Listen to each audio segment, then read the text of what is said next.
এতিমদের যে হক চামড়া, এটার জন্য উপযুক্ত মূল্য যেটা সরকার নির্ধারণ করেন সেটাকে সহায়ক করার জন্য বাজার ব্যবস্থাপনার মাধ্যমে তার মূল্য নিশ্চিতকরণ এবং এছাড়া কোরবানি পরবর্তী বর্জ্য ব্যবস্থাপনা এবং কোরবানি পূর্ববর্তী পশু সম্পদের যে ব্যবস্থাপনা, প্রাণী সম্পদের যে ব্যবস্থাপনা, এই ব্যবস্থাপনাগুলো নিয়ে আমরা সার্বিক সিদ্ধান্ত নিয়েছি। সরকার সিদ্ধান্ত নিয়েছে যে মাদ্রাসা এবং এতিমখানাগুলোতে 30,000 টনের অধিক বা 30,000 টন ন্যূনতম আমরা বিনামূল্যে সারা দেশে সরবরাহ করব, এতিমখানা এবং মাদ্রাসাগুলোতে সরবরাহ করব, লবণ সরবরাহ করব,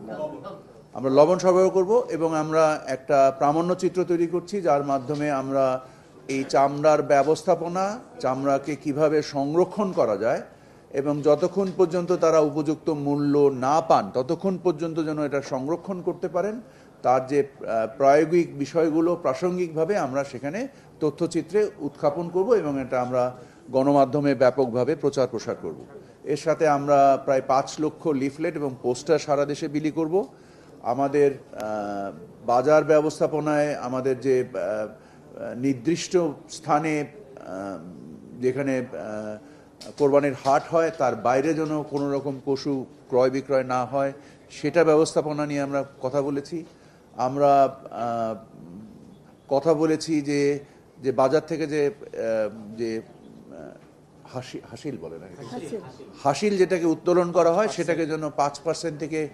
কমানো যায়, সেই একটা প্রচেষ্টা নিয়ে আমরা আলোচনা করেছি। এছাড়া মূলত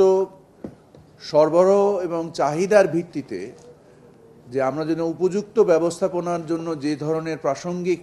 পদক্ষেপগুলো আমাদের নেওয়া দরকার আছে এই পদক্ষেপগুলো নিয়ে আমরা বিশদ আলোচনা করে আমরা সিদ্ধান্ত গ্রহণ করেছি এবং আমাদের প্রয়োজনে আমাদের যদি বাজার ব্যবস্থাপনার উদ্দেশ্যে মূল্য নিশ্চিতকরণের উদ্দেশ্যে যদি মনে হয় যে কাঁচা চামড়া সরাসরি রপ্তানি করে দেওয়ারও যদি প্রয়োজন হয় আমরা করে দিব, কিন্তু আমরা কোনোভাবেই চাই না। সরকার মাননীয় প্রধান উপদেষ্টা ব্যক্তিগতভাবে আমাদেরকে নির্দেশ দিয়েছেন যেন আমরা চামড়ার উপযুক্ত মূল্য নিশ্চিত করতে পারি, যদিও তা বাজার ব্যবস্থার উপরেই নির্ভর করে, বাট আমাদের সকলের সামগ্রিক প্রচেষ্টা যে উপযুক্ত মূল্য নির্দিষ্টকরণ। এই বছর এই তথাকথিত সিন্ডিকেশনটা জন্য কাজ করতে না পারে সেটার জন্য আমরা এটাকে মজুদ সহায়ক করে তোলার চেষ্টা করেছি, যে যেন ওনারা উপযুক্ত মূল্য না পেলে লবণ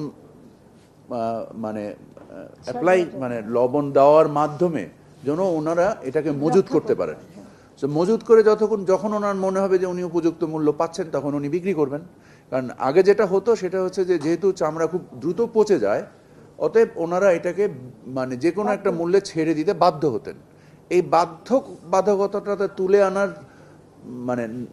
তোলা যেন না হয় ওনারা, এই কারণেই সরকার 30,000 টন লবণ